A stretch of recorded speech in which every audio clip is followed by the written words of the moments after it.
Crimson Thread. Alice Delamere hurried through the cloisters.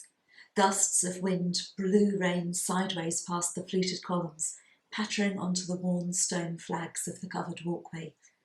For once, the peace of the old cathedral failed to calm her fears.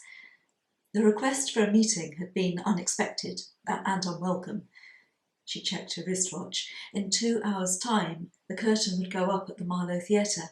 She didn't want to miss the start or leave William waiting with the tickets.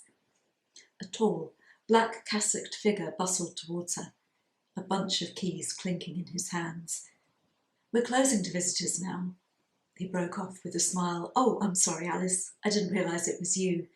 She smiled back, a little out of breath. She didn't walk so well these days, and her arthritis was worse when the weather was wet.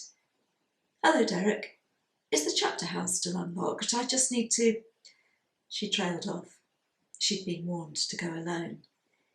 "It is." The man waited, curious, but Alice said no more.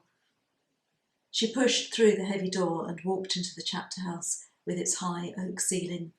A little daylight still filtered through the stained glass of the west window, dropping jewels of ruby and sapphire onto the floor.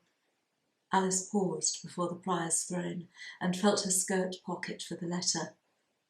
"It's time for us to talk," it read. "We should not be enemies, Mrs. Delamere. We serve a common goal. We have much to gain from working together."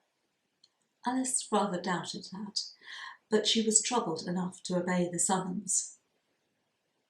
"You think it is finished, that St. Thomas rests safely. You are wrong.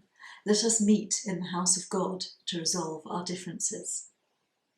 The chapter house was an apt choice.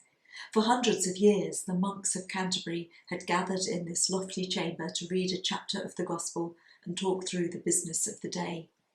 The room must have seen thousands of disputes resolved one way or another. She thought with unease of the other door from the cloisters, which led into the cathedral itself, to the site of the martyrdom, where the dispute between Archbishop Thomas Becket and King Henry II had been settled in bloody fashion.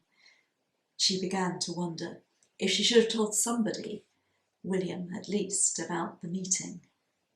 The door slammed shut behind her. She jumped, turned quickly. Not quickly enough. An arm went around her neck and a hand clamped firmly over her mouth. "Hush," said a man's voice, right by her ear.